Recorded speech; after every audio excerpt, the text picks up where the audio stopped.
जानो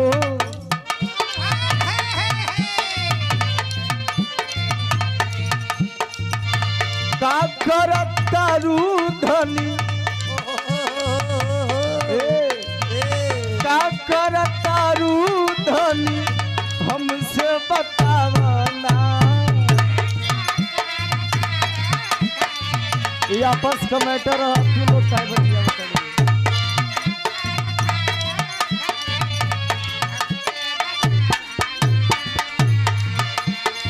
अरे रुपवा से पर्दा तनी, रुपवा से पर्दा तनी धनिया हटावना।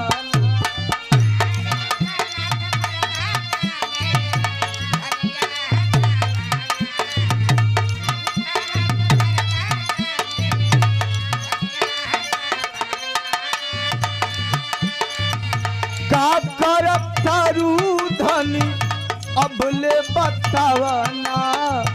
रुपवा से पर्दा तनी धनिया हटावना। दुल्हिया बतौले बा अरे माथे पे हम बिंदिया लगवली, माथे पे हम बिंदिया लगवली लहल सौख सवारी। अरे बलम जी सरक जाता करेगा सरक जाता कमर से पुष्टोन वाल सारी। अरे रच रच के मेहंदी लगवली हो के करा खातिर। अरे रच रच के मेहंदी लगवली हो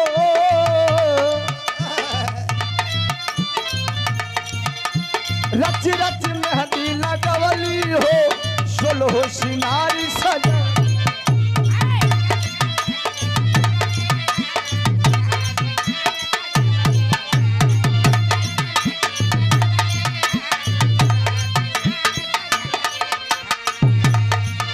अरे अखिया में करिया जरा, अखिया में करिया जरा शौक से तो हम था लगवली हो।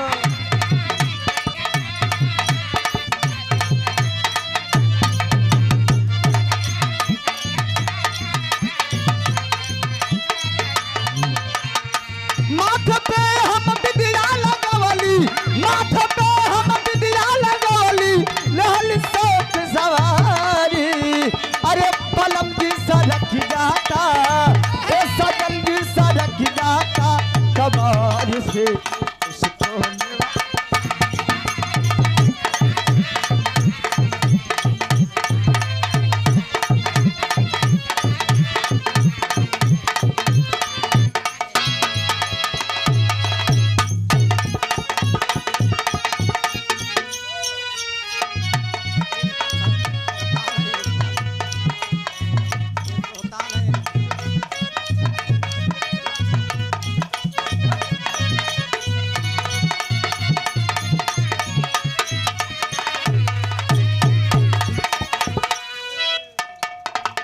हेलो। ये तोहर काहे बैठ